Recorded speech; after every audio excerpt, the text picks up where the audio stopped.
well, don't frame us out, but we were on our feet too for that performance. I mean, that voice, and quite frankly, that face is worthy of the finals for America's Got Talent, the champions, which is where he's going. He sure is. But first, you guys, he's with us today. Please welcome Brian Justin. Hello, hi. Hi, friend. Good to see you. Oh my gosh, that performance. Thank you. I don't think I've ever seen Simon Cowell beaming so big in his entire life, and just the standing ovation. I mean, how do you feel when all that is going on? It's a lot. Yeah. There was a lot going on. It was super exciting. You know, I've been singing that song, and I've been such a fan of that song and that kind of style of that song since Moulin Rouge came out. I love Elton John, so it was really awesome for me to get to bring that to the stage on AGT. A little different than what I'd done before. Well, you did mention that this is the right song for you. What makes it the right song for you? Why this one in particular? Yeah, you know, I think last time we kind of tried to recreate that magic that happened with Creep and that like dark whatever. I'm a very gleeful, joyful person, and I'm very in love right now. And I wanted to like showcase that and tell that story. So it really did feel like such a good song choice. It really was. Yeah, it really was like a Boss Lerman scene just come to life with like your voice and everything. It was the rain and the drama. And the drama of it all. But like this has been such a journey for you, and one that has been amazing for us to watch. Why did you want to do Champions? Like, why go back? Yeah, there's no, press like being on AGT, man. The fans are incredible. They're so supportive. And so when I got the opportunity to come back again, it was a no-brainer for me. I was like, let's do it. Let's do it this, let's tell this story now. Let's, so was there more pressure this time around though? Because you are competing against like people who've competed in this competition before. Yeah, and people who have won. Exactly. Yeah. So there was always, there's pressure. I put more pressure on myself, I think, than like anyone else would put on me.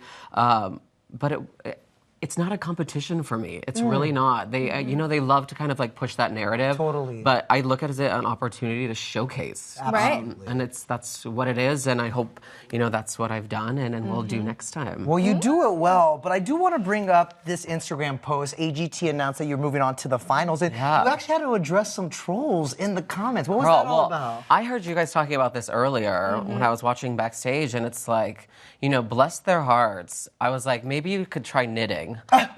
Like Too much time on your pick hands. up a hobby. Right. Like, we are putting ourselves out there in such a huge way. And I'm all about criticism. If you say, I didn't like the song choice or whatever, you know what I mean? Like, that's fine. Say something constructive. But and the death threats and like See, that's I'm just saying there's just it's so extreme. It's like, calm down. Like, take a seat. Yeah. Take a deep breath and let's figure this out. Let's enjoy the show. Because Denny refuses to comment back. Meanwhile, I'll comment back all day long, and you will too. But is there a line where you normally don't. Be silent? This is the first time I did, and I actually texted one of the AGT social reps, and I was like, I'm embarrassed that I engaged with this person because it's just like so not worthy of my time and my energy. Yeah. Like, I'm here with you guys today. Like, I need to be celebrating how well last night went, and not like focusing on these people who are like hiding with their private profiles. And you mentioned this earlier, having been able to,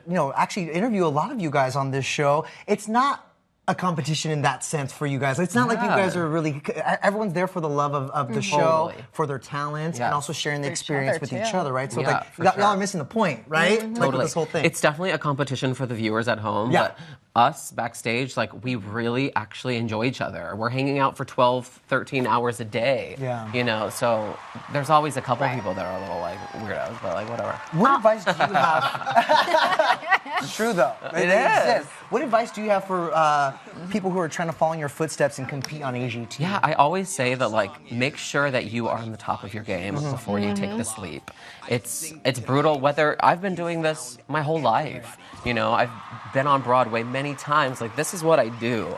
And I finally decided to take this leap, and I felt ready. So I think more than anything, it's just like train, study, really like perfect your craft, whatever it is. If you're gonna like regurgitate something, be the best regurgitator. And it's still an opportunity to continue to hone that craft as well. I mean, what has been the biggest life change you've seen since AGT? It really has been all about, I think we all feel very alone in our experiences, especially as queer people growing up. We feel very isolated and that like no one understands what we're going through.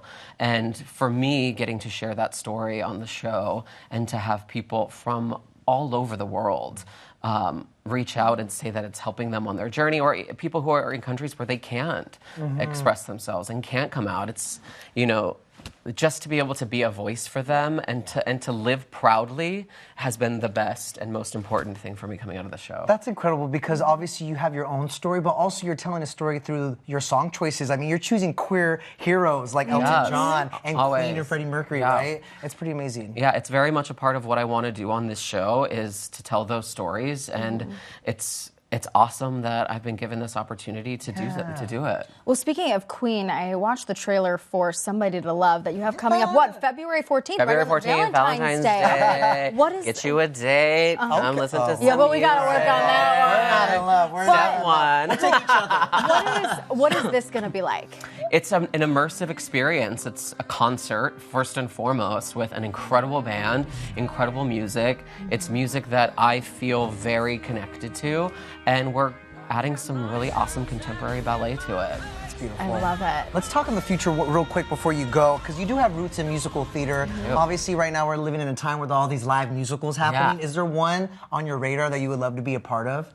That's good. Or maybe back to Broadway or something? You know? Yeah, you know, I like really want to do this very little known show called Wild Party by Andrew Lippa. I think that's kind of like where I would really love to see something from me there, but I don't know that the musical has been written yet. That is interesting. Write it yourself. I'm gonna write yourself it. A new project. I'm gonna write the musical myself. Write it, star in it, all of it. Awesome. Yes. Brian, thank you for being here. So good to see you again. You guys can check out Brian, Justin, Crum on America's Got Talent, The Champions, Mondays on NBC.